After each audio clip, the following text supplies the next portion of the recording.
ہمارے نصاب سے معین اجمیری حضرت داتا گنج بخش علی اجمیری کو تو ختم کر دیا گیا، عطا ترک کو شامل کر دیا گیا۔ ہمارا ہیرو عطا ترک تو نہیں ہے بھائی، میرا ہیرو تو خواجہ فرید ہے، میرا ہیرو تو داتا گنج بخش ہے، میرا ہیرو تو بابا فرید ہے۔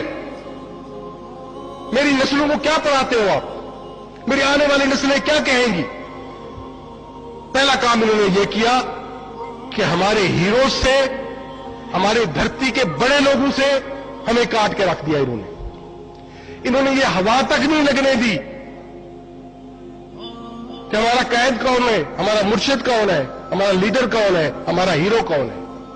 ہر صوفی نے، وہ سلطان باہو ہوں، وہ بابا بلے شاہ ہوں، وہ شاہ حسین ہوں، وہ رحمان بابا ہوں، وہ خواجہ فرید ہوں، شاہ لطیف ہوں، سچل سربست ہوں، مستوکلی ہوں، خوشحال خٹک ہوں، ہر علاقے، ہر زبان کے صوفی نے محبت کی بات کی ہے۔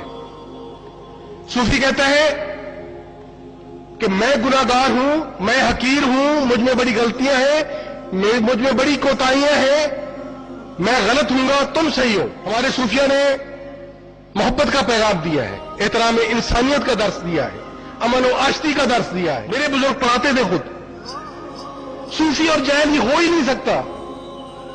صوفی کا جہالت سے کیا تعلق؟ صوفی ہی تو عالم ہوتا ہے، صوفی ہی تو وہ راز سمجھتا ہے، صوفی ہی تو اسلام کا صحیح پیغام سمجھتا ہے، صوفی ہی تو اسلام کی صحیح تصویر پیش کرتا ہے۔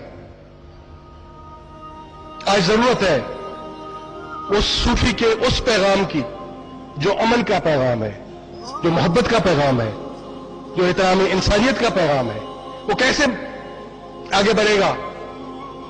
مشائخ کو ایک فورم پر بیٹھ کر حکومت کو مجبور کیا جائے کہ ہمارے نصاب کے اندر ہمارے بزرگان دین کے حالات زندگی لاؤ، تاکہ ہماری آنے والی نسلیں یہ جان سکے کہ کس کے طفیل ہم مسلمان ہوئے ہیں۔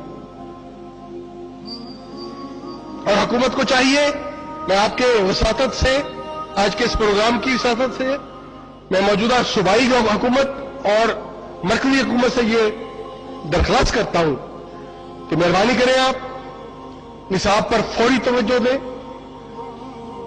اور ایک مشائخ بورڈ بنایا جائے، جس طرح ہندوستان کے اندر ہے۔ ایک مشائخ بورڈ بنایا جائے جو درباروں کی صورتحال اور درباروں کے معاملات کو کوآرڈینیٹ کر سکے۔ سن لیں میری بات، اگر اس ملک کو بچانا ہے، اس ملک کی سالمیت کو بچانا ہے، اس ملک کے استحکام کو بچانا ہے، تو خدا کے لیے واپس آ جائیے درباروں کی طرف، ورنہ پاکستان نہیں بچے گا۔ وما علینا الا البلاغ۔